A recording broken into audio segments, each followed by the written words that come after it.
right, we're back in red. First time recording, is that right, gang? No hiccups Definitely. previously? Absolutely. First try. Uh, so we have Never a doubt. Seer of Light Rose. When she's played on stage, sorry, 0 0. When she's played on stage, look at the top two cards of your opponent's deck, put them back in the same order. And then whenever you play a climax, you can bounce her to hand, give something 1k, and then on attack, top check two, leave one on top, put one in drop. I think this is really good. Yeah, it's Fate Seal too, and it's It well, you don't standby rearrange. bounce You back just get bullshit. you just get information of Oh, what your opponent's gonna do. yeah, that's true. Yeah, Fate But there, Seal has that going for it. I think, I mean, yeah, this set does have two standbys, so Mm. bounce back effects are always going to be good. You get a early play, full board, then you get a bounce back, give something. You give the early play top check two rearrange or whatever, and then you get to side, and then try and hit for a trigger, so your opponent can't anti change. It's so goaded, bros. Yeah, the relevance of this being why is this character getting this? It's because it future bullshit. Future Um, bullshit. Pretty much, yeah. So Rose is a seer, and seers get a little bit of precognition as a treat, but it's usually really skewed and really limited. Um, Rose is a seer of light, specifically can only see like basically she can only kind of see the future if what it's showing her is enough to get her to where she needs to be in order to achieve some kind of goal that isn't hers to just to decide. So it's less like future sight and more like she can allow herself to be nudged by fate, which the inability to rearrange the cards makes me think that that's pretty accurate. Yeah, she can like she can't that's so Raven herself, but Yeah. she can be like, sounds like I have to be here at this specific time to get this specific outcome. Yep. Yeah, the big example of her using her future sight powers like most aggressively is when she takes a detour over to a specific location so that she can wait there for 5 minutes for that location to move. Hmm. All right. She's like, yeah, we needed to be here on this asteroid so that the asteroid can go somewhere else. We're not actually the ones doing the moving. It's just, this is how I get on the asteroid. Yeah, I just need to be here for it. Hmm. All right. Next meme. I don't get to read my boy. Hmm. Nope. my favorite. This Sorry, this my no, you're favorite good. my favorite quirked up white boy. Yep, so this is the man. This is Dave. He's mourning something. Hmm. Who knows what. When a climax is placed in your climax area, this card gets plus 1500 power to end turn. And when this card's battle opponent comes reversed, if the door is in your climax area and you have two or more other nets, salvage a net character, put in your hand, send him to memory, and if you do at the beginning of your next draw step, he goes back onto stage. So it's Time Machine with a salvage on a non-reverse combo. This is very Shell tier esque. Yeah, I've done some messing around with time machines like combos lately, and yeah, they're it's as good. fun as you might think. They're All good. right. Your biggest issue is you have negative deck speed. Negative deck speed and It's the opening yourself up to directs can yeah, actually be as much of a harm as it is anything. yeah, and the playing with Shaltier because I did play that deck for a little bit before it got put on the naughty list. Uh, having it's very hard to triple combo this style of effect because you need two or more others. But when you already send two to memory, that means you need to have a full board Full board. to triple combo. Hmm. Because as you go down the line, you remove one from your stage. So if you get to your last attacker being your Morning Dave, and it's your only thing in your front row, you need two back row to triple combo. Which I mean, like it's still a really good card. It pluses you twice, but there are definite downsides to it. Another thing, its power condition is different than Shaltier. Shaltier just stays 6k on turn. This only gets power if you have the climax in play. And is that Oh, does only get to 7K. How big does Shelter get to? 7K. Okay, It's during so your it's the same. turn plus 2K, and she's base 4, and she's also combos with the door. Right. Okay, that tracks. Okay. So if you don't mind me asking, I heard you guys mention a time machine. Yeah. Yeah. So, So- the ability is named after a Hatsune Miku card, from what I know. Yeah, it's It's a Time reference to the Machine name of the Hatsune card. Miku, and its only effect was when it killed something, send it to memory, and then at the start of your next turn, put it back, like an extended flicker. Yeah. Okay. So the idea being that because that Miku is called Time Machine, this sort of effect does have a sort of association with time sometimes. Not all the Okay. time. Well, Dave definitely has a very strong association with time. At this point, he does have a literal time machine in his pocket. And then on top of that, this particular scene is, I mean, obviously you can tell from the name Morning Dave that this is him when he's lost someone who's pretty close to him. And Dave as a character has a really hard time showing any kind of emotion. So it's a decently big moment to have as like a relatively low cast, frequent use card. I'm gonna go ahead and give this an A minus for lore reasons, specifically because obviously Time Machine works perfect for Dave as a mechanic. It's kind of crazy to me that there's a mechanic in this game called Time Machine. Like, I know it's a fan name for it, but it Yeah. is weirdly perfect. Yeah, I love Dave a lot. He is by far my favorite character in Homestuck. There's a lot of characters Yeah. to have favorites of in Homestuck, and Dave is a good one to choose. Yeah, he is. He is. His entire personality can be encapsulated by the phrase "Go white boy, go." He is probably the most irony poisoned white boy I think I've ever seen in fiction. All right. That's impressive. So we've got yeah. Ogre Slayer Rose. Level 3 cost 2. If this card is in your center stage, all your net characters get 1,500. And then for a cost of 3 during your turn, when this card's battle opponent becomes reversed, you may pay 2. Or you may pay 3, rather, if you do deal 2 damage to your opponent. Okay. So this seems like a pretty big, just like general attacker, and when you win the battle, you get to do a little bit of extra. It's a cute little off finisher. So now, it being a level 3 and not really doing a whole lot is a big demerit. However, we do have standby in this set, which is a way to cheat stuff early from your grave. So you can bring this out at level 2 and like on your first turn at level 2, bring this out. Your second turn at level 2, you have this to swing over, kill something with, pay 3, deal 2, and then on your next turn, once you finally hit level 3, you can use it again on reverse, pay 3, deal 2. Okay.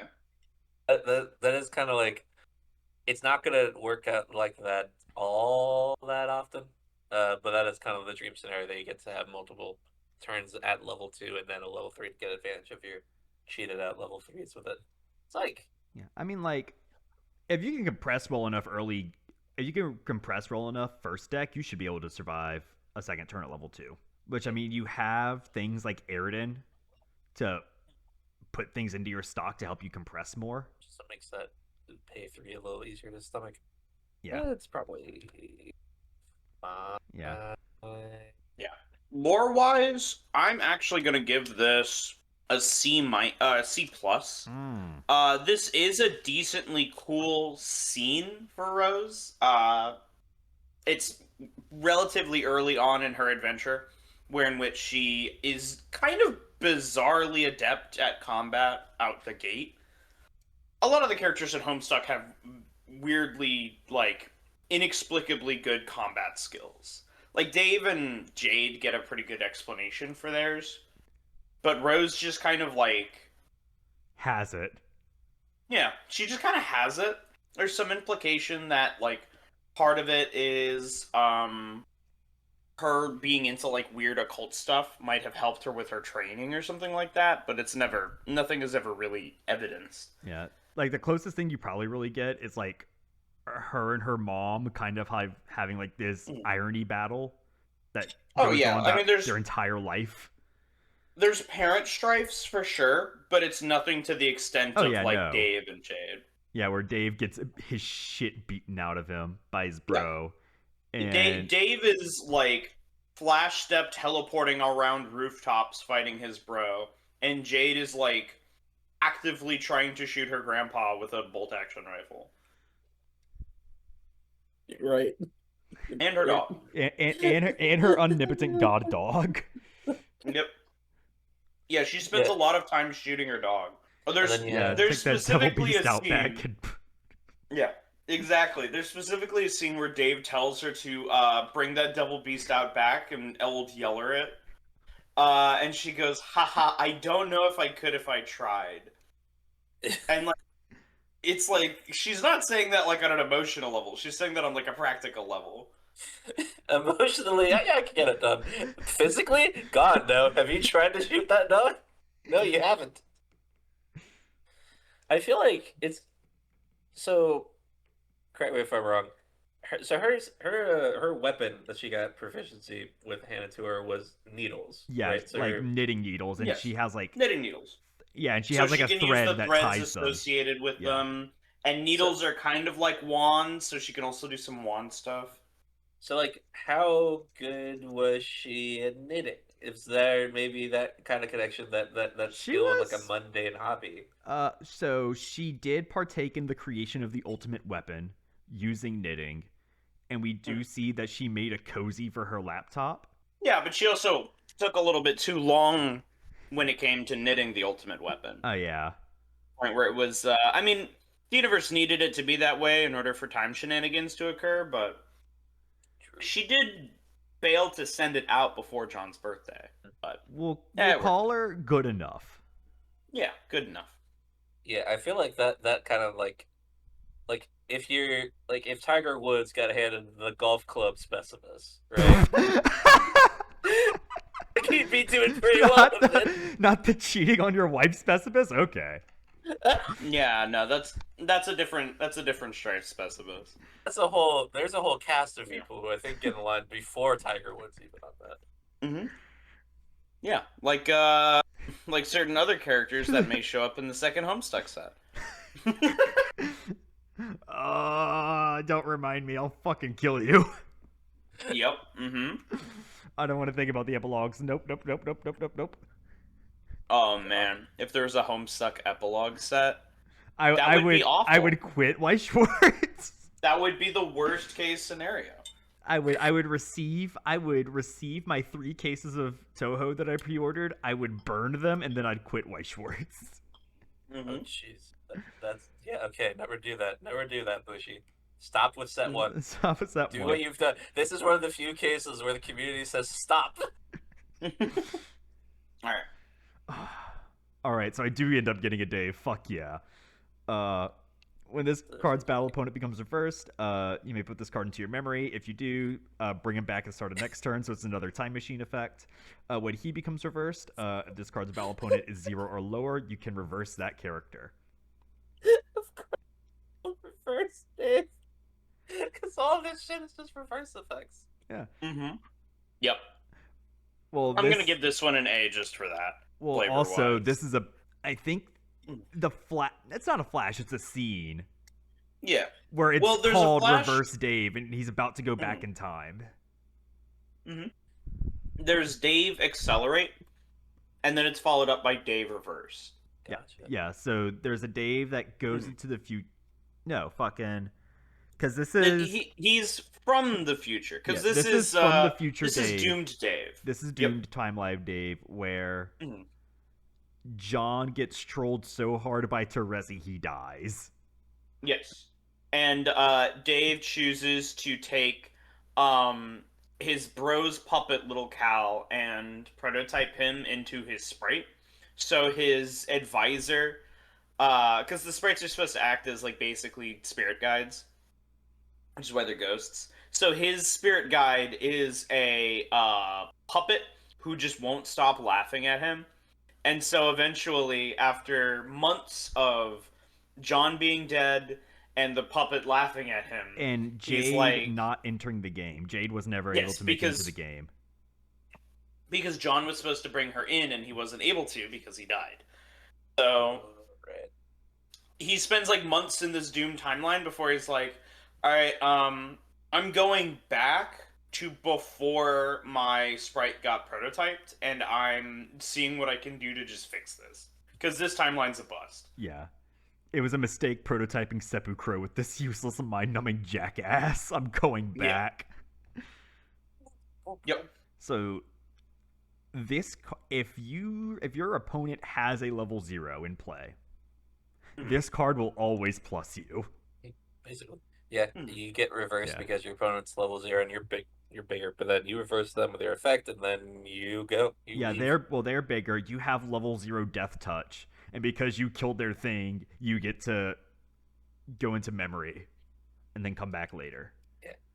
It is not obviously not the craziest plus in the world, because it is just getting like this level 0 killer back that you might get a couple, at most like a turn or two out of that cycle extra. But yeah, sometimes just having extra bodies, and if you have stuff that's like sacrifice a character on play to do a thing, or just not having to play another guy when you crash him into some level 1 later, Yeah.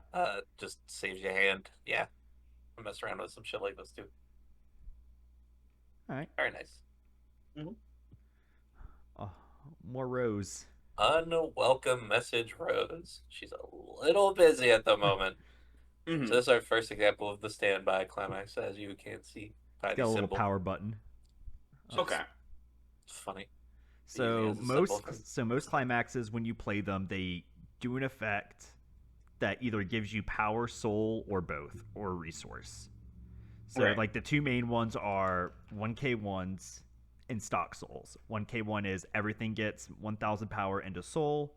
Stock soul is you generate a stock from your graveyard and everything just gets a soul. Standby works a little differently, where none of your character, you don't generate a resource and your characters don't gain anything, but you get to reanimate something that's one level higher than you rested. And So you get to kind of just cheat stuff out. you get to cheat Yep. stuff out, but they come in rested, so you can't use it like that turn. Mhm. But Normally. your standby cards also do that when you trigger them. So if you draw, so like the good part about standby is I swing, I reveal top card of my deck, and it's a standby trigger. I just get to free play this big guy tapped. Yep. Yeah, I mean That- it pluses you It pluses in that you. sense, Yeah. and that can be pretty huge. That can swing games. Yeah. It is quite easily like the make or break trigger from Weiss Design. Once they decided this was kind of a thing, it was like, oh, shit has gone in directions. Yeah, it was like a very A lot of knock-on effects. yeah, there's a whole lot of it definitely increased the things you could do in this game and increased the design space a lot. Yeah, makes sense. I think it was So then yes. we put this on this 1-0 combo. When a climax is placed in a climax area, this card gets 1k, and on attack, you get to trigger twice, but if you do 2 triggers, you put the top card of your stock in your waiting room. So it's like Twin Drive, but it doesn't actually net you double stock, but you get 2 chances to trigger. So obviously, what you want is to be triggering your standby in the second one so that your climax goes back to waiting room, so it recycles back into your deck, but you still get the standby trigger off of it. Just beautiful nonsense. But also on attack, if she has the standby climax, the 7th conversation in your climax area, you get to top check for a character, and if it's a net character, you get to put it in your hand. So I plus you appreciate can that plus it you don't. doesn't specify human. Yeah. Oh, that just grabs a net character. Yeah, Yeah, it'd be really because awkward. reasonably Yeah. you would want to grab you would want to be able to grab a Kanaya with this Rose. Yeah, you would want to build your Kanaya Rose OTP deck, wouldn't you? Well, I'm gonna go ahead and say that for a lot of Homestuck, the relationship, the way Rose and Kanaya talk to each other, is one of the most interesting parts of the entire story. Rose has this like really nice sardonic wit about her every now and then, and Kanaya does not, but she's trying to learn. So there's this bizarre back and forth. Like they treat it like a contest. You can even literally see the meter on the you said it's a climax. climax card? Yeah. Yes. You can see the meter on the climax card between the two of them as to like how evenly matched they were in this moment. And then, of course, the unwelcome message came from a particularly great Pesser log where Kanaya is trying to bug Rose about something while Rose is like doing combat stuff, and so Rose is just like she keeps giving her these like really nice non-answers of like, I'm a little busy. If I remember correctly, the way the conversation ends, she's like, I would love to discuss this with you further later, but in case you haven't noticed, I'm a little busy. I'm a little busy. Like, she repeats it in this really strong way. Yeah, I'll give this an A+. Yeah. So generally, the combo itself isn't anything to write home about. Like, on attack, reveal top if it's a character added to hand is pretty bad. But having it attached to like a standby is kind of like your balancing point. Standby combos generally aren't good because standby itself is such a good trigger. Yeah, you would rather just keep resolving the standby effect itself rather than try to time it to work. Well, it's for cute to have like an specific advantage card. engine because like obviously if the rose hits, you +1 in hand. But Yeah, you also don't because like when standby it by itself can't finish a game. You Yeah. need resources. This gets you resources on top of being able to cheat out like but a it's 2-1 not. that'll sit back row. But the combo itself isn't so good. It's like, oh, this is obvious. This is what you have to run. Because like when Bushy design sets, and they're really good at this. The standby combos. If you removed what climax it was attached to from the equation, the standby combos are generally the worst ones. At least at level 1. That would make some kind of sense, considering how strong of a mechanic standby is in a vacuum. At least the theory. That's at least how it's been most of the time. Most of the time, yeah. Like obviously there's a couple fuck ups, but we can't all be perfect. Yeah. Nobody's Well, perfect. the big thing is also opportunity cost. It's like, is the combo with the standby itself worth running this level 1 over a different level? And then right? you, at that point, you also look at the rest of the set. How well can the rest of the set support standby? Stay in the scene. Like I'd say not I'm gonna go with a B because like this like standby wants to be big because you want to cheat out big things. This rose is tiny. This rose gets up to 5/5. Yeah, that's fair. I don't know how much that matters in the grand scheme of things. I'm gonna leave it at A because Well, I think that is my less thought relevant. is if you're playing standby, you want to have big bodies to wall off your opponent. So, and if I'm swinging with a 5/5, that if my opponent is playing any slightly defensive level 1 game, they are over. Like on defense. It's like a slightly defensive level 1 game is going to be a 6K. Yeah, a slightly defensive. Like those bigger bodies are what ends up replacing these after you've resolved combo. Yeah, like but after like as you're getting your trigger. Oh, yeah, Now, obviously there's flaws to that, but like it's that's like kind of how set that... 2 slime where you could just not hit your standby triggers. Oh yeah, and you just lose because of it. Like most standby decks. there's again a couple of exceptions, but that's kind of the thing with standby is that it can very much be, do I see a standby trigger when I need it? And usually you always need it because in some way, shape, or form, your deck has atrophied itself. Unless you're like the most toxic ones, which do some whack ass bullshit in their back ends to enable like Hololive debatably with like, oh yeah, you could just have a rest counter on top of all the shit that's going on.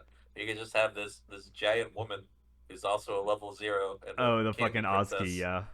No, Luna. Oh, Luna? Oh yeah. I'm thinking, well, the Oski's also a giant woman. If you have like 3 or less cards in hand, she's massive and great performance. No, that's Aki. Oski's a different woman. Yeah, you're right. Oski is a different woman. Man, there's too many white women in these sets. Ki and Aki at least are like in reasonable confusion because they're literally one letter apart, but they're very different functionally. Those decks. and most people aren't playing hockey. Sadly. Well, more rows. Who is this? This is Napper Sacker. Yes. So, defeat Rose. Spoilers. Rose fucking Rose dies. Fucking dies. So, level 2 cost 2. If all your characters are net, this gets 3k power and 1 soul, which means that it deals 2 damage on hit, right? Yes. Gotcha. And then, and that's not during your turn. That's either turn too. Yeah, it's both so players. This is yeah. pretty much it sits usually at 10k 2 soul. Yeah. It's pretty good, it seems. And then when this card is placed on the stage from your waiting room, reveal the top card of your deck. If that card is a net character, put that card into your stock. So it stocks 1. Yeah. And then at the end of your turn, if this card is in your center stage, you may pay 3 and put a shocking discovery from Climax into waiting room. If you do, put the top card of your opponent's deck into their clock, and put the top card of your clock into your waiting room. So if it's on the center, you can deal 1 and then heal 1. Yeah, if it's in your I've got front that row, right. at the end of your turn, Hmm. you deal 1 and heal 1. But the deal 1 is guaranteed. Yeah, it's not Yep. deal 1 damage. It's just top clock. You can put a climax in there. That's a top Yeah. card. Yeah, because You it's pay- not damage, it yeah. can't be canceled, right? Yeah. Yep. But you can only do it once because you have to sacrifice the climax as part of the cost. Yes. Yeah, and then the climax is a standby climax. Yeah, that you for can shocking reanimate. discovery. Yeah. Yep. So, lore-wise, this is... I mean, obviously it's a big scene because it's the scene where Rose dies. Everyone does die at least a couple of times in Homestuck. But Some this more than one was- others. Some way more than others. Dave. Some way less than they deserve.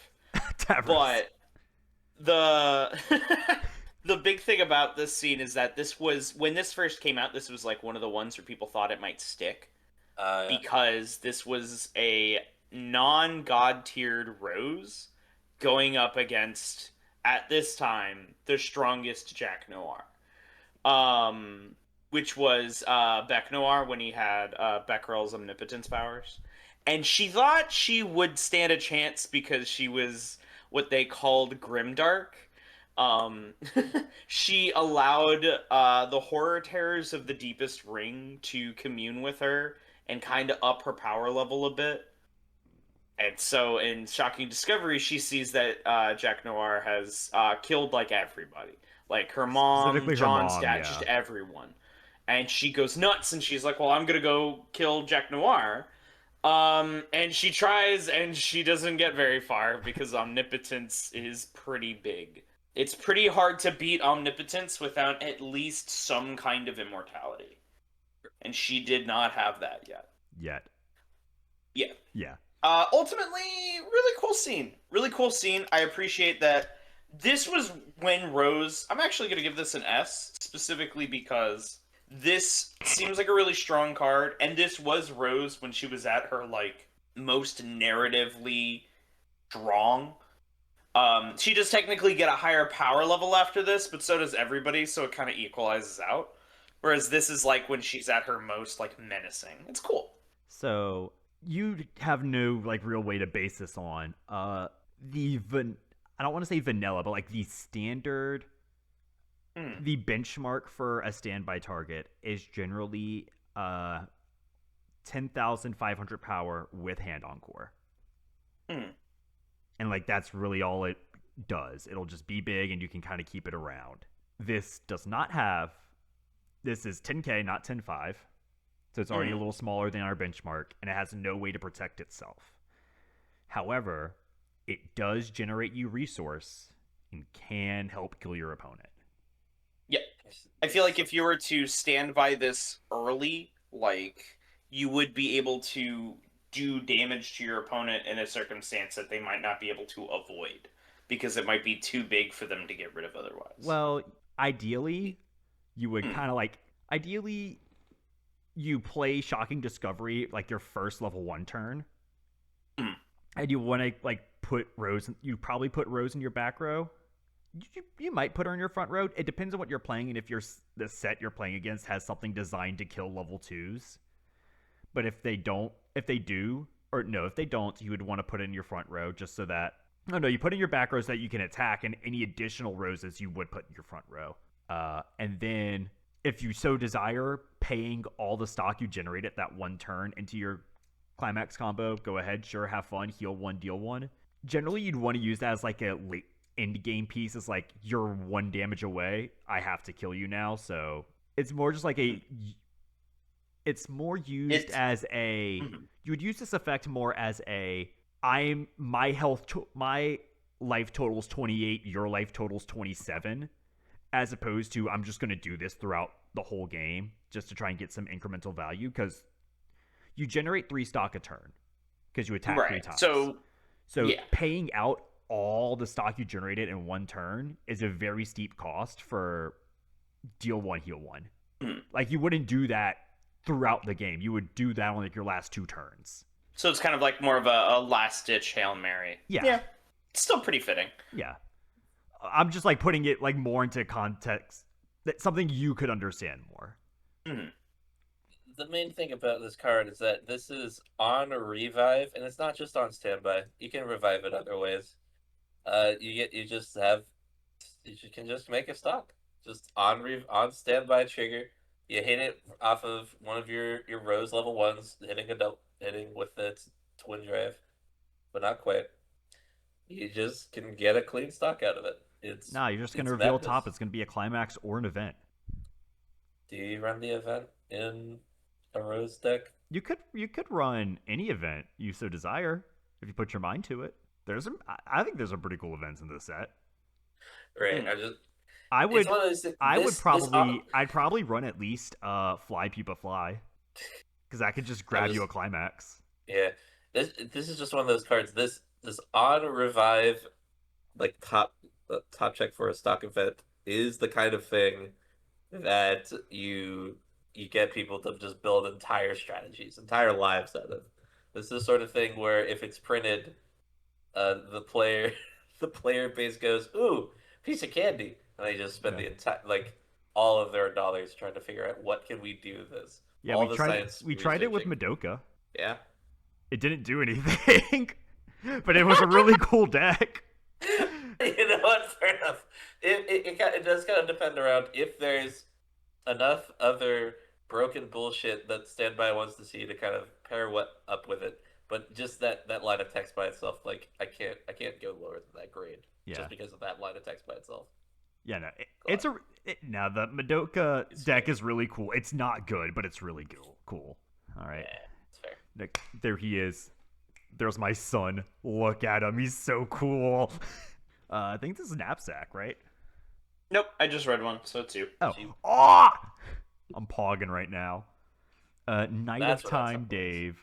When this card is placed on the stage from your hand, you can grab a net character from your waiting room and add it to hand. And then at the end of your attack, you pay to ditch a Night of Time. You ditch a copy of himself and a net character and put him into memory. If you have so at the end of the attack, you pay the costs. If you have 4 more net characters and Doom Timeline in your climax, if you do, you choose a copy of himself in memory, put him onto the field. So he restands. Yeah, he pseudo restands. So you ditch a copy of him plus another card, send him to memory, bring him back. This is an Overlord. This is how Overlord plays in Vanguard.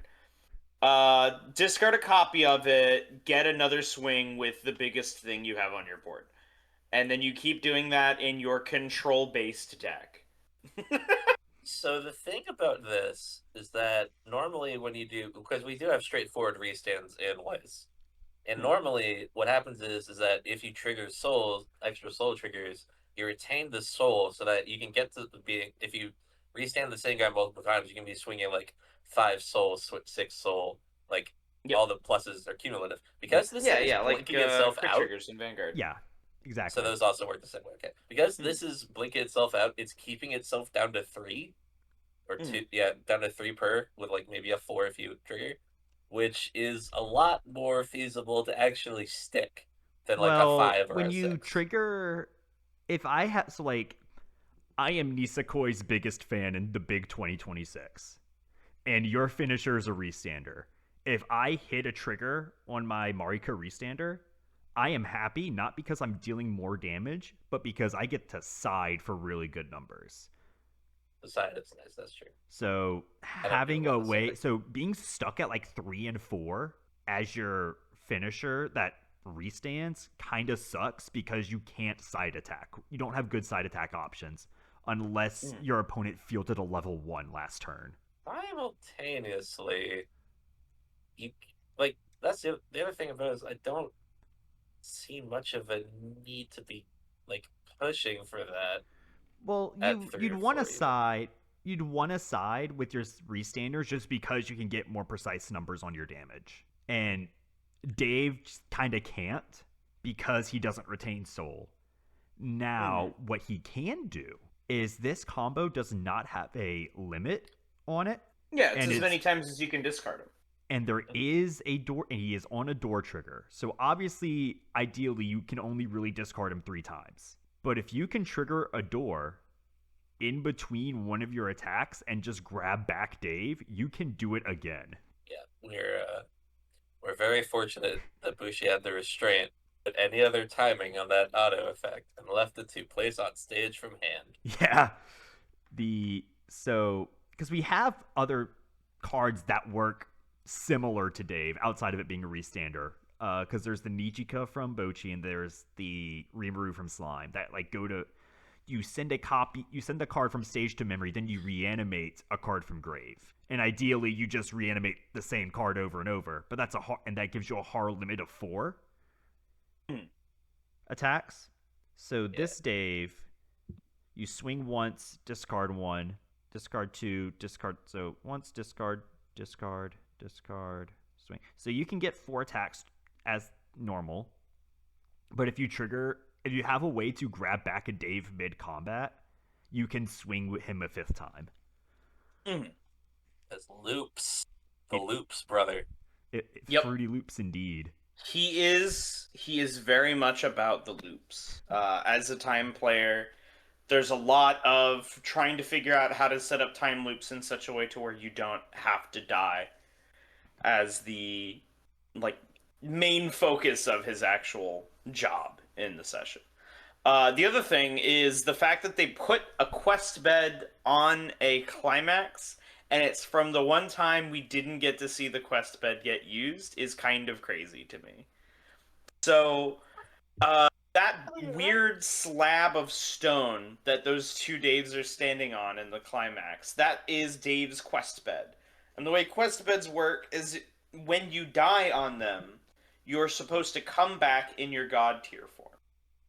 And so, at one point, he and Terezi, the troll that he's talking with in this image, using his Apple brand eye shades, having been worn by Ben Stiller's kind of gaunt face, Terezi, as a mind player, was able to basically create a split timeline with him. One where he did try to die on his quest bed, and one where he didn't. And the one where he didn't try to die on his quest bed is the one that continued on. And so he, as the time player, has the amazing line there that's on the card, which is that it's lame for you to pretend that there's any element of suspense here. Because anything that is going to happen is something that he will probably have to do himself anyway. Otherwise, it's just going to split off into a doomed timeline. So, for that, I'm going to give this card and this combo here an S, just for the flavor. Because this scene, absolutely... I'm a big Dave fan. I can't hide it. Yeah. He's just so... He's so much fun. So here's some me lore. So, I went to visit you. And I went to your apartment. We sat down, and you were on a Homestuck rant. Not a rant, but more like a autistic lore dump. Of course, and of you course, looked me as I want to do. And you looked me dead in my face, and you said, "Weeb, You need to read Homestuck. You are going to love Dave. Yep. You don't understand. You are Dave. And I asked you in a narrative sense, like in like a meta relevant, like Dave is the reader, and you said no. Dave is going to be the character you are going to relate to the most. Yes. And I said fine. Was and I got sick completely right. 2 days later. Hmm. And then as I was stuck at home being sick, I said, fine, I'll read Homestuck. I saw Dave for 2 seconds and I said, this is the coolest character ever. Yeah. Yeah, that is the correct response to all of that. I mean, he's just so cool. Like, all the way down to, like, really small details. Like, the fact that when his brother kicks his ass, the record on his t-shirt becomes permanently broken, and it never changes afterwards and just becomes his symbol And for not the rest only of the story. that, it breaks his strife specimen in half, too. Yeah, so he's no longer able to use swords. He has to use broken swords. Yeah. It's so cool. It's just like a lot of what the various different like game abstractions and plot beats and just hype moments in Homestuck relate back to Dave so consistently. He just kind of becomes like a de facto favorite character for so many people, myself included. Myself, definitely. This is the edgelord your mom tells you not to worry about in middle school. No. Exactly. Yeah, this is the edgelord that he tells you that your mom told you not to worry about. There we go. Fair. But yeah, this is like autistic friend in middle school. This was like, again, like I think he liked some of the villains more, but I'm pretty sure Dave was his favorite of the protagonists by far, just because of everything about him. Yeah, he's so cool. My favorite white boy. Yep. All right. Next meme, Puffin. Oh, you get the good card. It is the perfect crime. Making a killing, Dave.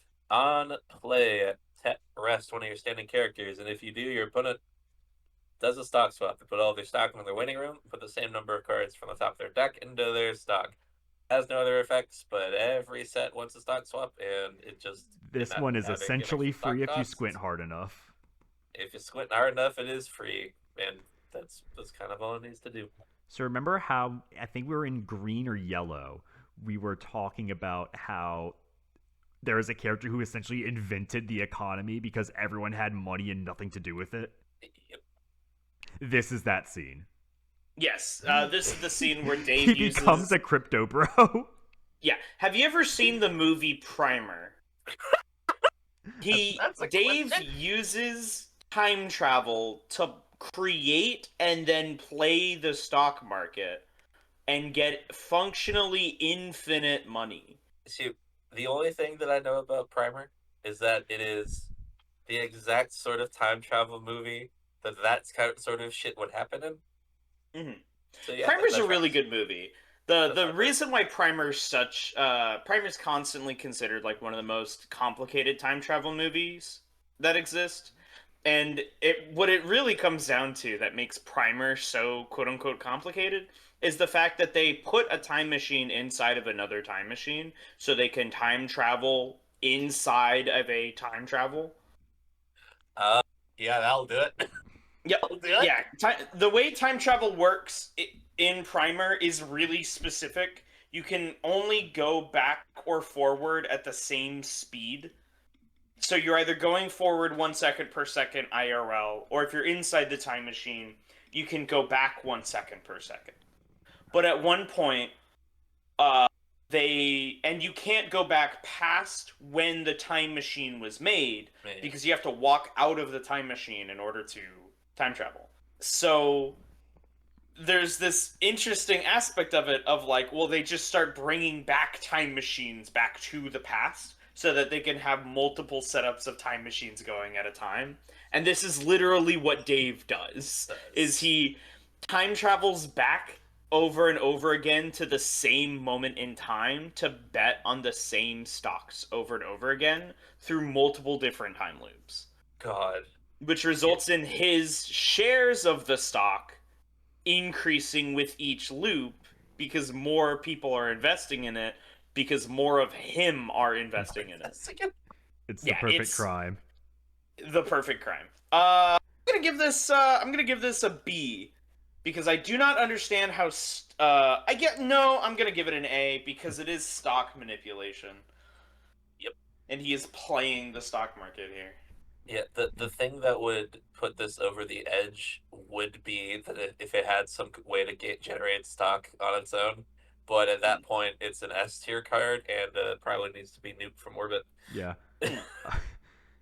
So like no, 'Cause the idea of this card is so the name of the game in Weiss Schwarz is compression. You want to get you want to get as many climaxes in your deck with as little non-climaxes as possible. And a very easy way to do that is to just attack and make sure you have only non-climaxes in your stock. So like the premier way to beat that strategy is to say pay out your stock and blind stock and put that many cards from your top of your deck into your stock. Now your opponent doesn't know what's in their stock, and there's a very high likelihood that there are climaxes in those. And you hit 2 climaxes off of a climax swap, that's 2 less cancels they can take. Or at least that's what you expect. Oh no, obviously, yeah. It as never the happens. otherwise player, you have been strategically decompressing yourself. You fool. All the climaxes have been in my hand anyway. I've had games like that where it's like my opponent I had a game where I was playing against fucking Chainsaw Man. Yeah. Right? So Frank of all people was playing Chainsaw Man into whatever deck it was. He was playing, but he had his Aki finisher, right? Yeah. And I had terrible luck with a lot of things that game, but it meant that my climaxes were nowhere near where he needed them to be for to be able to kill you. Me, except they were sandwiched in the middle of the deck in just enough that I kept canceling the damage. You kept You never took burn damage from Aki, but you never canceled from his normal swings either.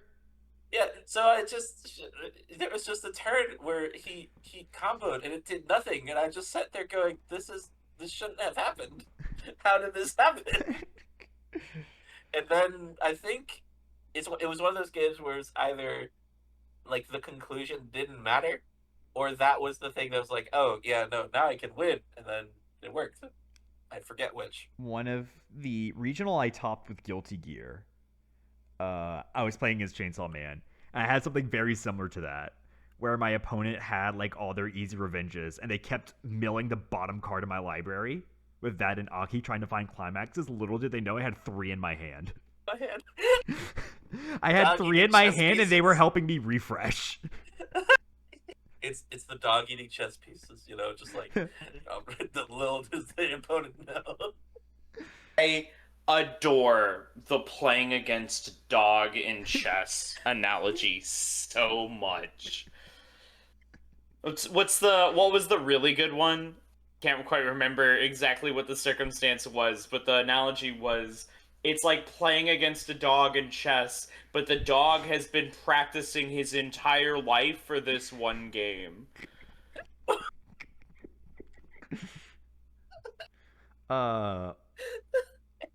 You know what? Close enough. It's Umi Neko. Yep, pretty much. That sounds right. Chessboard, it's Umi Neko. All right. So, sick beats, Dave. A lot of Daves. There should be a lot of Daves, but there's a lot of Daves. 0-0. Those beats are so fresh they belong in the produce aisle, is what you're talking about. Soccer moms be thumping that shit for ripeness like melons. Know what I'm saying? No, you don't. It's fine. God, So Dave is good. so fucking cool. Alright, always placed on the stage from hand. You may choose a card from hand, put it in stock. You can pay a stock and put a climax from your hand into your waiting room. When this card is placed on the stage from hand, you may also pay the cost if you do choose one of your climax in your waiting room and return it to hand. Sick beats. Alright, so he puts a stock in, and if need be, he changes what's in your hand. Yeah. Yeah, that's good. Absolutely adore the sick beats that Dave produces. I love them to death. They're absolutely hilarious. I'm gonna give this card no lower than a B because I love this scene. Um, at one point he accidentally recreates the Ghostbusters theme, and he's like, "Yeah, that'll do it. Yeah. That's gonna win." And this, it might not be this one specifically, but there is a point in time where you get to play. It's interactive Flash, and you get to play with Dave's drum machine, Yes. and it's pretty fun. Yeah. No, there's a lot of little interactive flashes in Homestuck, and almost all of them are good. Almost. There's one that's absolutely horrible, but we don't have to talk about it because it's not going to be in this set. Yeah. Yippee. Wahoo. So for context, Climax Swap is actually like Mm. one of the most like fundamental pieces of modern Weiss, just having access to it.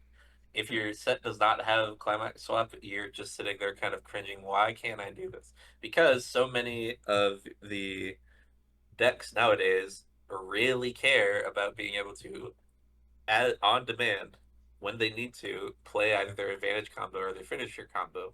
The climax is in question to actually like, complete the game or have the resources to complete the game. Because a lot of like modern Weiss feels like I am collecting the pieces of Exodia by turn so that by level 3 I can just do that. I can Exodia and win the thing. And it's when you don't do that like shit gets weird. So that's like Climax Swap being very important. Hand to stock, for similar reasons, is also just a utility that you look at and you're like, brother, I would love to have this. Just the ability to on demand go, oh, yeah. I needed this. The easiest resource to get in Weiss's hand. So whenever, ironically, yeah. So having a way to convert hand to an additional resource is always good. So you don't have to be like, end of your turn, oh no, I have 8 cards in hand, I have to discard to hand size. This shit sucks. Yeah, yes. I've played Dark Irregulars in Vanguard. I understand the idea of you have too much hand, but it's not doing anything because it isn't in the resource spot you actually want it to be. Yeah. Yep. I mean, obviously, Vanguard has the advantage of being able to block with stuff from your hand, but the big thing for a lot of Dark Irregulars was like, you to have a really big soul. wanted to redline to 13 soul as fast as possible for so much of that deck's lifespan. I mean, as a diehard Pale Moon player, I get it. My hand is worthless to me. You had to fight tooth and nail to get anything in your soul, whereas like because you wanted specific pieces so that you could bring them back out and then put them in again. Yeah, and Dark Irregular just like, dance. do I have the number? Yeah, Dark Irregular says, I want to count to 13. Can I count to 13 with 2 hands? I can't count to 4. I can only count to 4. What the heck comes after 6? 7? Roku Nana? So, Bird Sprite. Bird Sprite. Weeb, I believe this is yours. Hell yeah. Especially because it's the introduction of that funny word.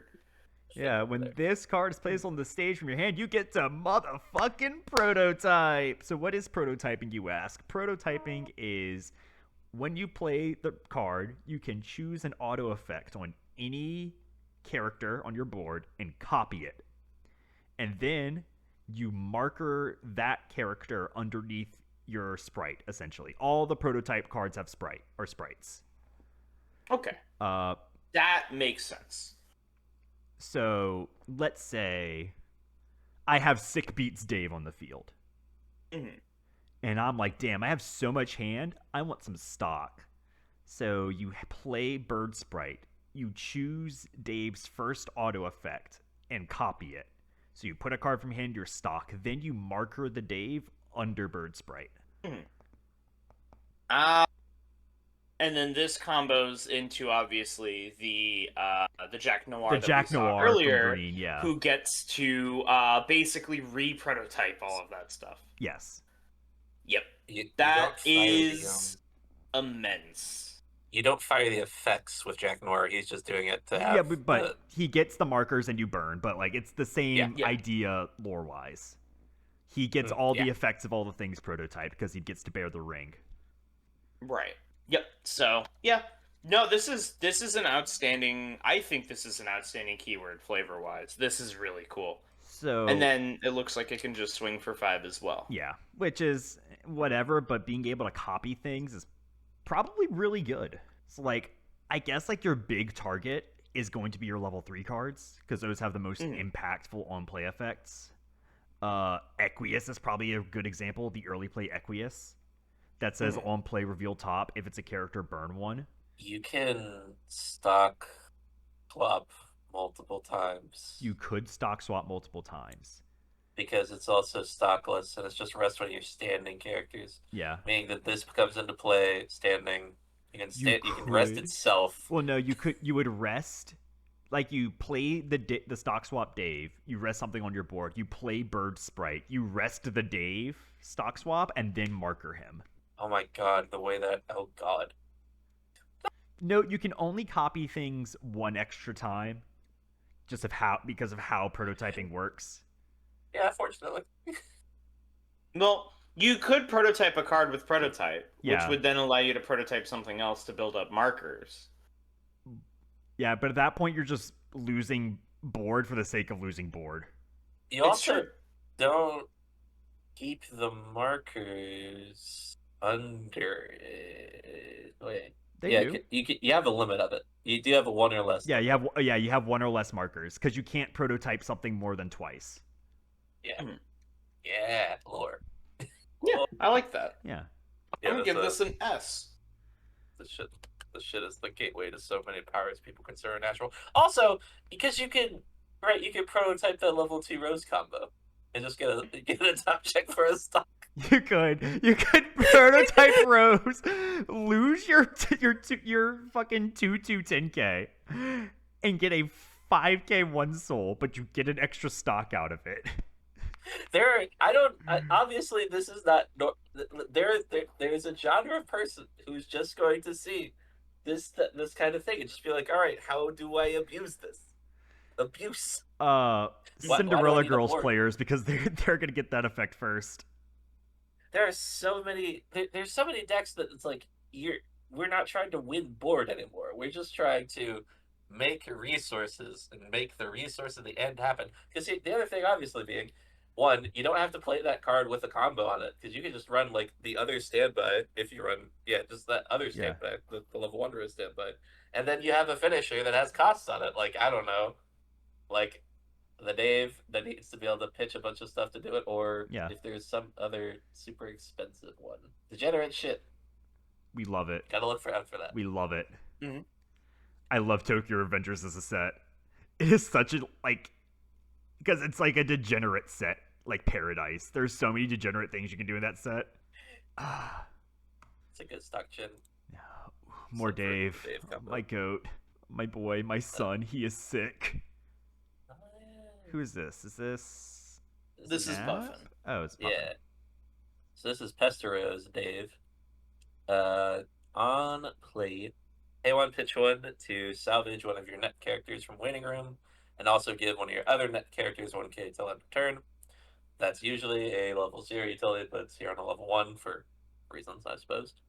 And then we have this other effect. Pay 1, pitch 1, rest one of your other standing net characters. During the turn, this card is placed on the stage from your hand. When this card's battle opponent becomes reversed, you may do that cost, and if you do, salvage 2 net characters from your rating room to your hand. Usually, you'd see that bottom effect with some kind of like power granting effect, and instead we have this kind of like utility player thing going on, which is interesting. It's an interesting combination of abilities. I don't think it's terribly impressive. But imagine prototyping this. You do get to do more if you prototype it. You could, you prototype it with the bird. You could. I think if you prototype this, you always do the bottom effect. Yeah. Because you could just pay 1, like you play Bird Sprite, pay 1, ditch 1, rest Pesteros Dave, salvage 2, and then marker the Dave. Yeah. You don't have to worry about reversing at all because you just get to skip the time. This actually. You skip the timing. You can't. A thing about prototype, you can't do climax combos. Yep. Because they still need to meet the condition. Yeah. Timing. You can ignore timing, but you still have to pay costs and meet conditions. the climax combos in this set do not do anything Yeah, that would let you get there. yeah. There are some sets. There's some sets. You play But this is not one of them. This is not a set. There are some sets. This is not one of them. Yeah, I think it's an okay card. It's whatever. It's a fascinating vehicle for prototype abuse. Yeah. Aw. Yeah. There he is. Can't abscond, bro. So, he's a 2/1. Continues during your turn. All your other net characters get 2k. When this card is placed on the stage from hand, you may choose a little Cal in your waiting room and put it face up underneath this card as a marker. And put one character, choose one little Cal marker underneath this card, put it into any position of your stage. At the end of the turn, you may put that face up character, put that character face up underneath this card as a marker. For the cost of putting a character from your hand into your waiting room. Ditch a card, summon little Cal. At the end of turn, bring him back. Yep. So this is perfect. This is a quote from Homestuck as the card name. When Bro first shows up in Homestuck, the first line of text you see is "Can't abscond, bro," in response to him stopping Dave from running away from him beating his ass with this puppet. And this puppet, little Cal, as horrific as he looks, easily one of the most important characters in Homestuck. Yeah. I love everything about this. I love that he's taking the car. He's literally teleporting the puppet around the field to attack with it. It's so great. The best part is this is the same mechanic that they give to some profiles in the JoJo's sets. And Beaufort. And Beaufort. But yeah, this is it's his stand basically. Right? Yes. So it's literally using the stand quote unquote mechanics from JoJo's sets as like the profile for this. It just works. It just works. It works. Surely it is a JoJo thing because it does just work. Yeah. Yep. And little And then Cal it looks himself. like little Cal himself is kind of nuts. During your turn, this card gets 1/5 for each of your other characters. So that brings him up to 6/5, 9/5, 12/5 by himself. And then when he kills something, you can put that into your opponent's memory. This is an immensely powerful... And he's got the type line puppet. I'm giving this an S2. So by itself, it's a 12/5. Can't abscond, bro, is also global 2K. 2K. So it's a 14. It's a 14/5. The 14/5 he can stick in his pocket for later. Yeah. Yeah, it's a recyclable 14. He capture logs it. Yeah. Oh my god. You can never hate Lil Cal. Lil Cal's the shit. Yeah. Give him a fist bump. Yeah. I've messed around with inventing a war crime and looking at this particular profile. I'm just saying, like, God, it can always be so much worse. Are you saying Bushiroad is really good at designing war crimes? I'll have to send you the card that I put together and think about, show you what that means in context of. Because oh god, this card with that, oh god, okay. All right. So remember how we said we wanted to prototype a lot of Daves? Yes. What if Dave prototyped himself in the story? Oh my god, of course you would. This is... So the Dave from the Doomed timeline came back to the moment where he would have prototyped little Cal and instead threw himself into the sprite to become Dave's sprite. To which everyone else in the story goes, that's kind of neat, I guess. So, reverse Dave. So, Doom Timeline Dave travels back to before Dave prototypes little Cal into the bird. Gives not Doom Timeline Dave all his loot and gear, and then does a sick backflip and prototypes himself into the bird. So that he can just advise for the rest of the session. The dialogue is hey and sup Oh my god. No, you Yep. can't. You can't not react to that shit. Come on, brother. No, What he's do you too mean? cool. Nah, Dave is He's too cool to to react. that. Oh my god. Anyway, so I believe this is mine to Yeah, read. this is you. Yeah. This is wild. All right, so 8K32. If reverse Dave is in your clock, this card gets -1 level on your hand. That's the level 0. It gets to reverse Yeah, the reverse any bomb. other level 0. And then, yeah, very, like, you want cards for these kind of conditions that you'd be interested in playing in a lot of decks to, like, kind of spread out how many places you could put this kind of card. And, yeah, that's a good enough level 0, like, plussing level 0, I think, that you'd be able to consider it. When this card is placed on the stage from your hand, prototype, and also when it's placed on the stage from your hand, drop to 1 card, and this card gets plus 2k till end of turn. So it ends up being like you play it at level 2, you get 10k, and then it refunds yourself in hand, which is also just nice to have. And also some other random bullshit effect that you have on your board. Prototyping. Whee! And Prototyping! probably another Dave effect of sorts. Yeah. You can. I mean, you can prototype anything if you really, really want to. We could prototype biscuits. Oh no. That's We could put someone in the oven. Baby is you, bun in the oven style, baby. Just spend cool. exactly 4 hours. I was hoping we could go this entire video without talking about the baby is you. Dope, fuck you. There is no escape. I don't think we should get into it, but I'm glad we brought it up. I do think it's one of the most awe-inspiring things that Toby Fox has ever done with his time. In the most literal sense of I listened to it and I was struck in awe that it existed at all.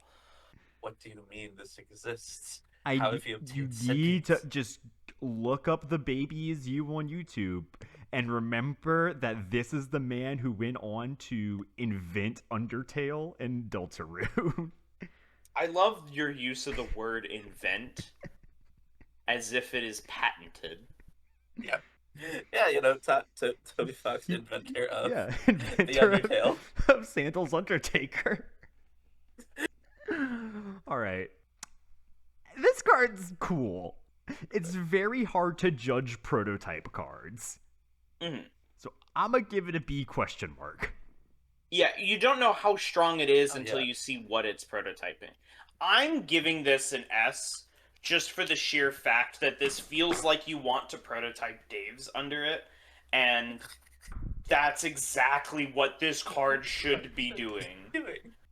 Yeah. It's the prototypes of Dave's. It's great. Yeah. It just turned... So another thing about me specifically. I fucking love birds. So when I was reading Homestuck and Dave starts interacting with crows a bit, I'm like, haha, funny. Dave has association with birds. I get it, knapsack. Dave is me, whatever.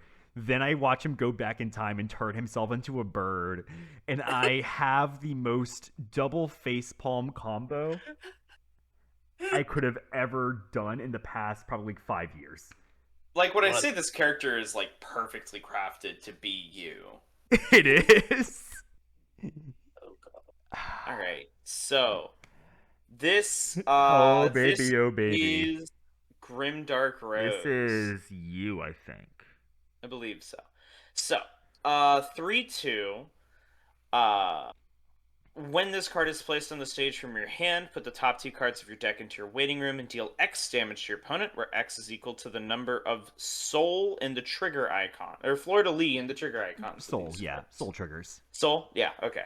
Then, it has a combo with Shocking Discovery. When this card attacks, if Shocking Discovery is in your climax area and all your characters are in that, choose up to 1 card in your opponent's waiting room and put it on the top of their deck. This card gets 6k, and the following ability until end of turn, quote, at the start of your encore step, if this card is rested, put this card into your waiting room and choose a card named Defeat Rose in your waiting room and put it onto the stage position this card is on. This this is pretty awesome.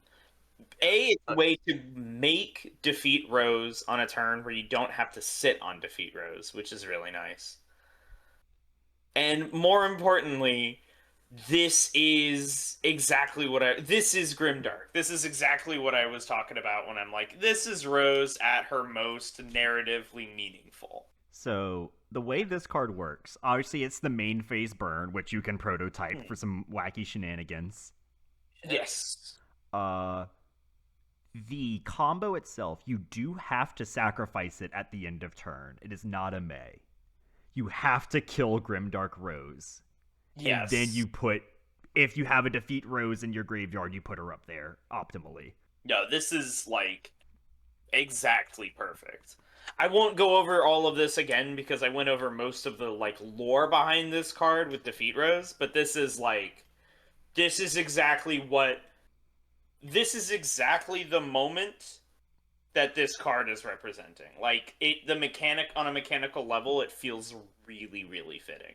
Yeah, and the fact that the 2/2 is kind of just extra text on the 3/2 in a sense. Yeah. All that shit she's got going on this card as well. Yeah. And the 16-5 feels really big from how you guys have described numbers in this game. Yeah.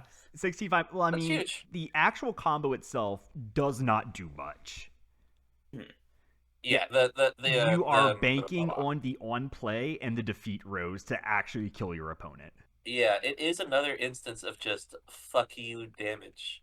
No, it's put on top of the deck. It's put on top of deck. It is yeah. the instance of. It's an instance of I am making myself easier for damage to stick, but it is not guaranteed. You also can't push damage with this combo. It's like obviously your on play is gonna like burn 1 or burn 2. But the actual combo itself is on standby, so it doesn't gain any soul from it. So it's only swinging for 2. You also don't have any, like we haven't seen any like card like low level soul triggers that pump that card like crazy. So it's just kind of what standby decks normally have, which is just you're playing a higher. You're just a higher density of high level cards that just have soul triggers on them. Now, like so you could be if you play like choice standby with like Carcat, that gives you some options. Oh, that's true. Here she is. This is me? This is you. This card's name cannot be regarded as Flighty Broad. When a climax is placed on your climax area, choose one of your characters, and it gains, when it kills something, blind stock 1, and then is a spammable salvage brainstormer. Oh, right. Fuck me, I forgot about this. So fuck you up. Shit, take me out to dinner first. Like it'd be Taco Bell. I don't care. So again, this is something you can prototype. You could prototype and get another stock. Actually, wait, no. It's not an additional trigger, right? You'd have to choose like, something on a turn that you don't have a climax.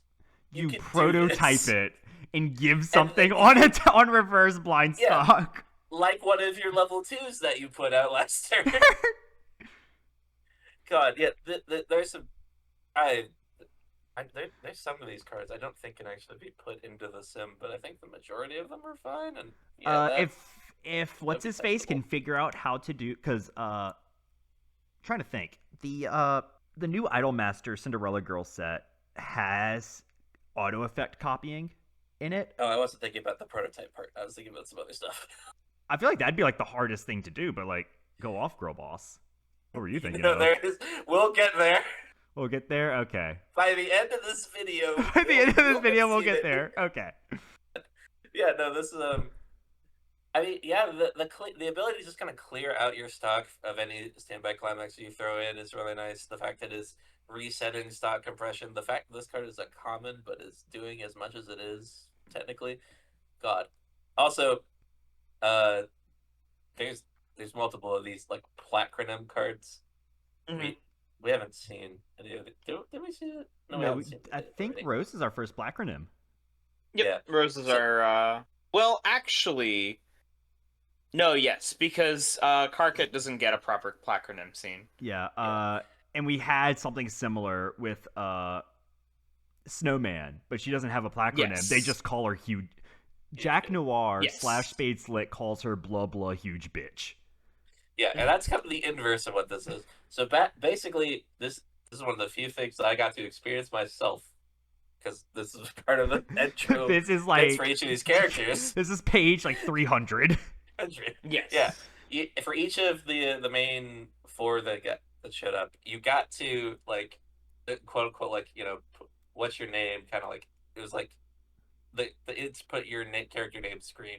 Except obviously these characters have built-in names. So the quote unquote person doing this goes in. They put in these usually like incredibly derogatory names. Mighty Broad, I think, is one of the simpler ones. It's maybe the simplest of them. And it's like, no, that's not this character's name, and so Their name is Rose Lalonda. Yeah, that's what the placardums are. One of the bits of lore I know. Yeah, we're so proud of you. Now stop trying to take Knapsack's job. There's actually here's where I come in with the stinger. There's actually a scene later on in Homestuck where we meet characters who have already been placronymed, and they just visibly cover up the placronym and prevent you from even trying to type anything. It's a fun bit. All right. This is Puffin. Okay. No. This is what? Yeah. No, it is. Yeah, no, I I think- read Yeah, Rose. yeah. Yeah, because I read Rose. Yeah. Yep. Yes. So this is Puffin. Okay. Smirk Dave. All the other morning Dave, get the following ability. When this card attacks, look at the top card of your deck. Put it on top of your deck or into your waiting room. On attack, scry for Surveil, the guy. but yeah. Yeah. One of the member characters with Dave is placed on stage from your memory. That character gets +1k until end of turn. So after your first instance of your combo, this says they get to come back and swing better. Meaning that if you can loop the combo, you hit higher And it's power not thresholds, and it's also you have the ability to any Dave that comes in from memory, which is going to be a lot of them, I feel like. Yep. Yeah, because Yeah. a lot of them have those time machine effects. So Yeah. Yeah. The fact that this is already giving the ability to combos, like, this is like primary use case. You put those two things together, it's like, all right, cool. Yeah. We got like more targets in waiting room for our ability to grab shit, provided we get the reverse. We're better off getting the reverse. Classic back row support card designed with one name in mind, but also kind of just supporting the gimmick of the character. You see that one pixel smirk Dave has? I love the Really one is. pixel smirk. That is the most emotion we ever get out of him. It's amazing. And it is when he is trying to do furry roleplay with Jade, if I remember correctly. He's trying to do something with Jade, because goddamn. No, I think he's trying to talk with her about something else. Yeah. And she's like not there. So he's just, or he hasn't figured out she's not there yet, but he's like, yo, what's up, Jade? How you doing, home slice? Actually, no, I think she was there for this scene. And he's just I like, think she was god asleep. damn. Yeah. I want to crack that bitch. Yeah, he is. He It is kind of loves amazing Jade. how much he likes Jade at the beginning. He's so desperate. It's quite funny. I love him so much. Also, because this is like the start of Homestuck, his record shirt is still whole. It's not slashed in half yet. Yep. Yeah, this is pre-Bro Strife. Yeah. So yeah, I think this is a pretty neat card. You only play this in a Dave deck. Oh, yeah, for sure. But I feel like if you're going to build a Dave deck, you're going to be playing a lot of Dave. Your Dave Alright. waifu deck. Yes, of course. So, Durst Dreamer Rose. Wait, no, this would be 0 Puffin? 0. Right? No? Oh yeah, no, I am. Man, thinking's hard. We've got this covered. Don't worry. Go ahead, Knapsack. So, when this card is placed on the stage from hand, put the top 2 cards of your deck into your waiting room, and this card gets +X power this turn, where X is the number of nets among those cards. So, basically, +1 to 2k power Yeah. on place, so it can hit up to about 4. And then when this multiplier part? Hmm? Where's the multiplier part that tells you it's times 1,000 on this text? Huh. They forgot to put it. Yeah. So it's which just means that +1 this actually It only gets hits +1. +2, So it's actually only able to go over 2,000, 2,000. but not up to 3,000. We had a lot of that in Vanguard. Like, not them forgetting to make power effects in the thousands, although that happened as well. But there's a lot of weird power interactions in Vanguard where you can kind of mess with the numbers and you can end up with like odd numbers where you end up, because everything in Vanguard is supposed to be thousands, but sometimes they're not. And in those few circumstances, you can end up halfway between two numbers. I have some cards to show you, but yes. It's awesome. And then, when this card is put into your waiting room from the stage, you may pay the cost. If you do, choose a net character in your waiting room and return it to hand. This seems like an amazing thing to prototype, because if you prototype it, you just get the ability. You just pay the 2, and then you pick something up. Yeah, turn on death trigger, turn on play trigger. It's pretty nice. It's cute. Yeah, it's not terribly. It's not like terribly efficient. Yeah, but it it's an option. I'm going to go out on a limb and assume that it's supposed to be gains 1k for each thing. Yeah. And then swings it forward. That would make the math correct on the power budgeting scale. Yep. All right. Weeb, this is you. Are you sure? Yes. Cool. It's a log again Rose. It's a 1k1 backup. It's a 2k backup. It's a card. Mini sets have it. Some use it. Yeah, I don't actually know if this has anything that would use it. Any special synergies or anything on it. We could prototype it. You could prototype. You could prototype it. Just wait, but no, because choose one of your characters in battle. And it does nothing. You can prototype it. It does nothing. If you can flicker a guy with prototype mid combat. Well, no, because prototype is only from hand. You have to play it from hand, so you have to bounce it and play it during combat. You have to have, but because it has to be during the counter step, and you can't, and it can't be. It'd be a lot of weird Bermuda Triangle. Yeah, it'd have to be during the counter step. You couldn't, and the prototyping card couldn't be the thing that'd be frontal attacked. Because once you pick it up and put it back down, it'd no longer be an attacked character. Yeah, there's some. Physically, you could prototype Log Again Rose. Would it do anything? No. No. And that's what makes it beautiful. Mm-hmm. And now here's another Dave. Acronym number 2. Dave Striders. This card's card name will not be regarded as insufferable prick. When this card attacks, this card gets plus power until end of turn. X is equal to the number of other net characters you have times 5. This is a 1/0, by the way. When this card's battle opponent comes reversed, you would put this card in your memory. If you do, so yeah, it's another time machine at a different level with a different power condition. It's like you can reach your limit on time machines. So I think we hit diminishing returns. I think with this one. Yeah. But if you're going for the Dave Waifu deck, then I mean. Just max out a new time machine. Yeah. I warned you about the time machines. It's true. We warned you, bro. We warned you about time machines. It never stops. It keeps happening. It just keeps stop. It just never stops. Never stopping. Mm-hmm. All right. So I didn't rank this. You didn't rank this. You hate us. So. No, I'm gonna give it an A because it's Time Travel Insufferable Dave. Prick was one of my favorite. It's a time traveling Dave with the Placrinim scene. Oh. Now, imagine him going back to the Placrinim scene and uncovering the ability. I almost expected that on my first read through. That at some point Dave would have to time travel back to the start again. Don't make sense. Damn. Yeah. Who's that choice babe?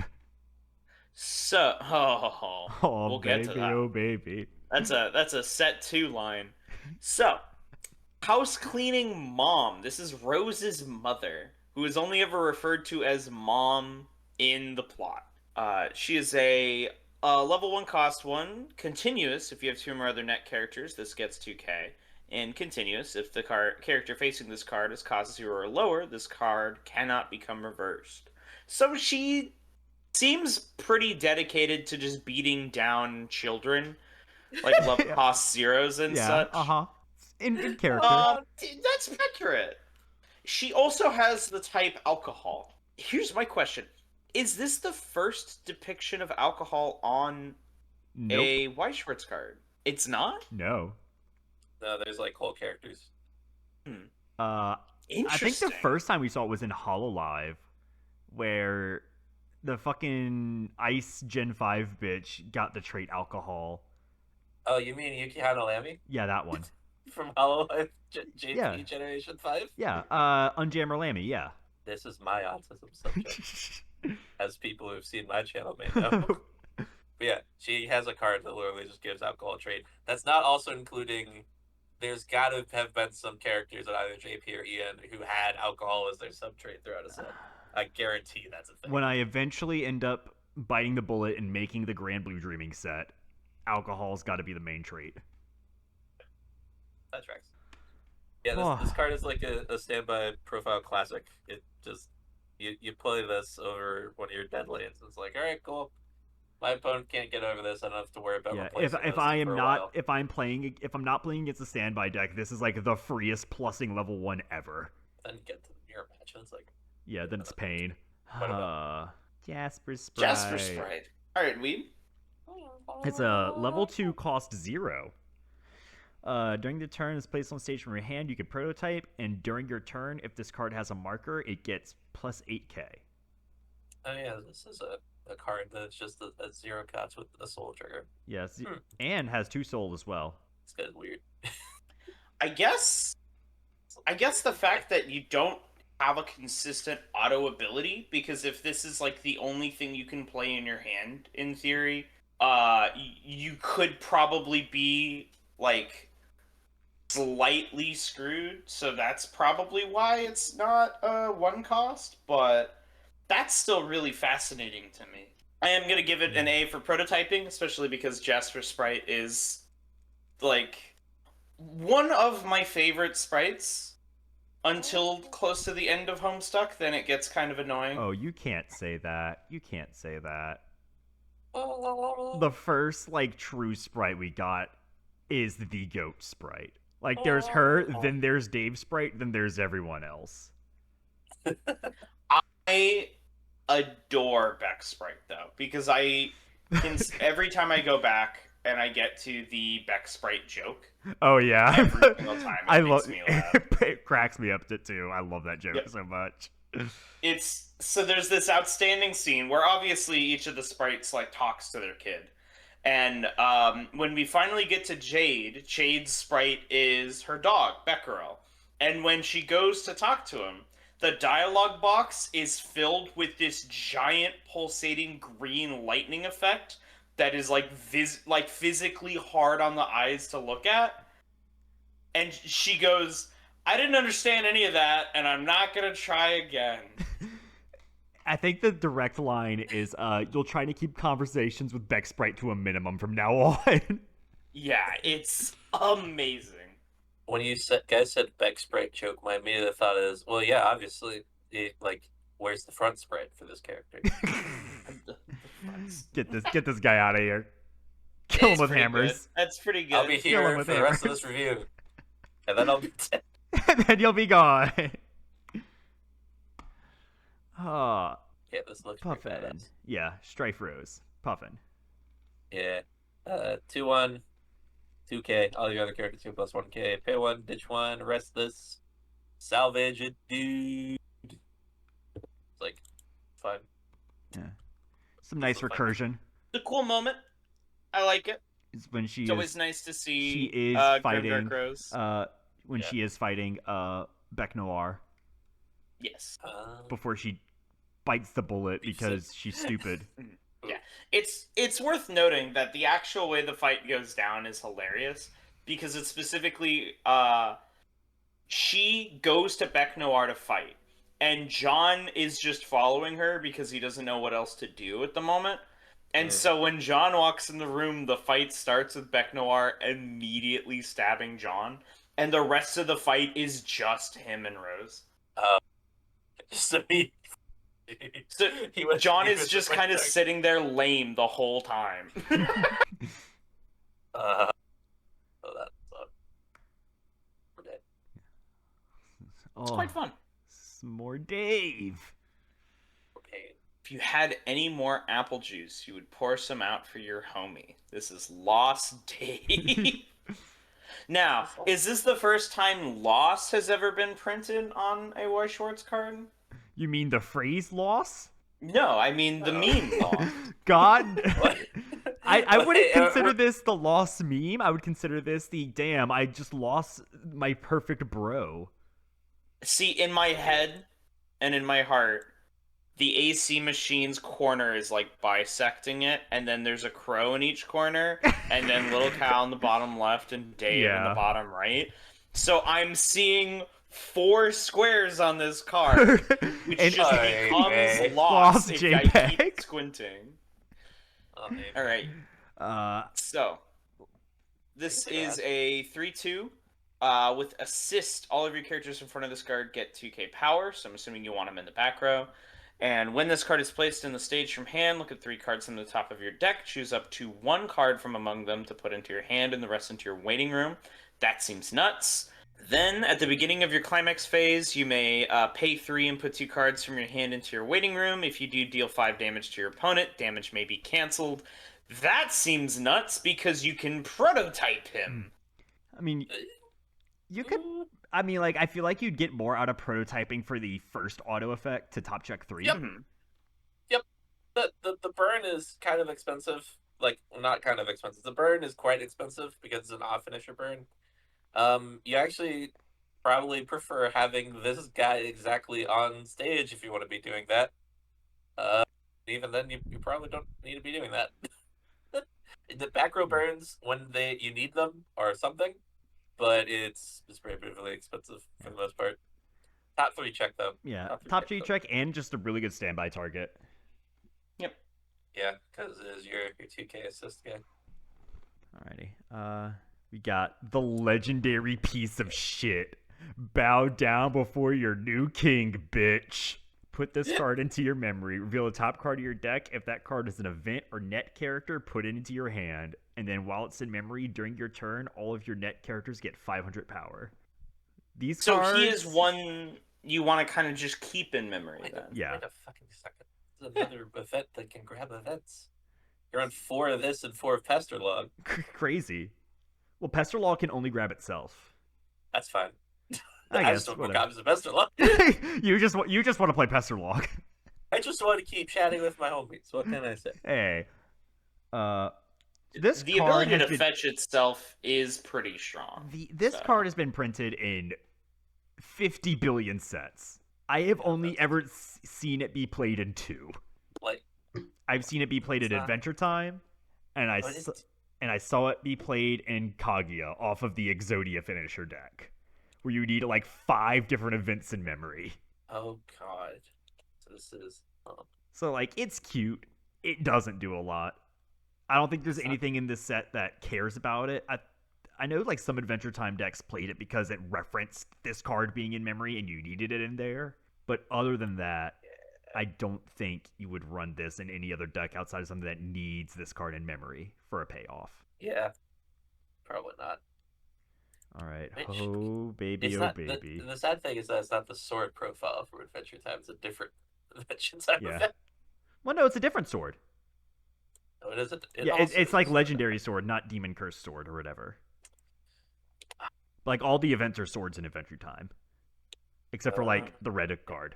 Yeah. This is amazing. Yeah. Alright, Puffin. Yeah. Have fun. Sweet Pro and hello, Jeff. If you do not have a character with Dave in its name, this card cannot be played. Put this card into your memory and warn your opponent about stairs. At the beginning of your main phase, put this card into your waiting room from memory and warn your opponent about stairs. Replay effect. Warn your opponent about stairs. Deal 4 damage to all players. Choose a level 3 or lower character to your opponent's stage and put it into his or her waiting room. I warned you about the stairs, bro. I told you, bro. I told you, dog. It keeps happening. It keeps happening. So, this is the funniest joke in Homestuck. Like, I'm saying this without a shred of hyperbole here. This is such a specific bit. This is Dave making a bad parody of video game webcomics from the late 2000s as a character in a webcomic that is very video game influenced from the late 2000s. This is like when people talk about the like post-ironic jokes in Homestuck, this is like the perfect representation. And the best part about it is the fact that this is not just the one page. There's like 50 of these comics. And as you keep reading them, they become more and more prophetic. Like a Malkavian madness network in a game of Vampire the Masquerade. You keep submerging yourself into the shittiest art you've ever seen. Shit. And it comes back to you with unknowable knowledge.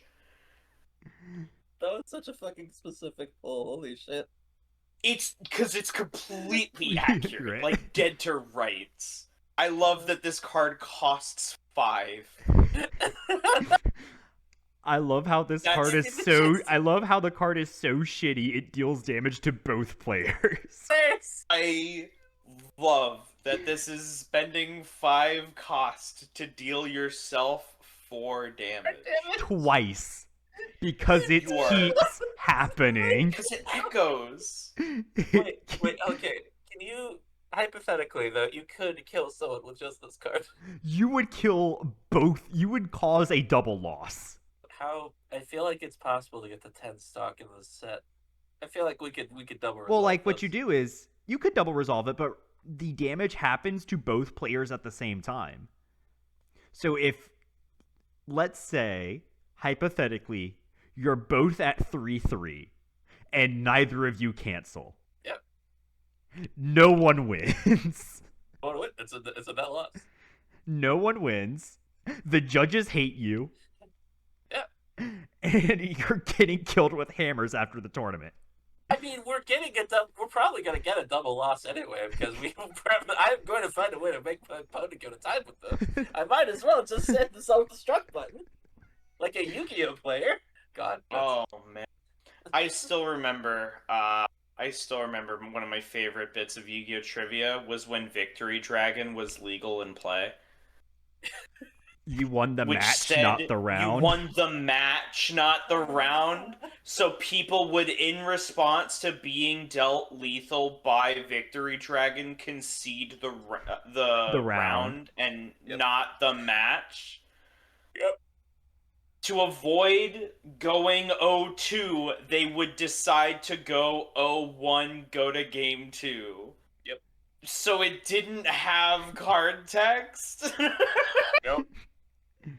Because the card text was negated by the ability to, at any time, for any reason, yourself. And to try and fix it for a while, they're like, well, what if it wasn't at any time for any reason? They're like, what if you could only do it during an open game state? Wait, they wanted it to be a functional. That's bad. Yes. Yeah. They wanted Victory Dragon to work, so they toyed with the idea of limiting when you could lose the game. God. Madness. It's so bad. It keeps happening.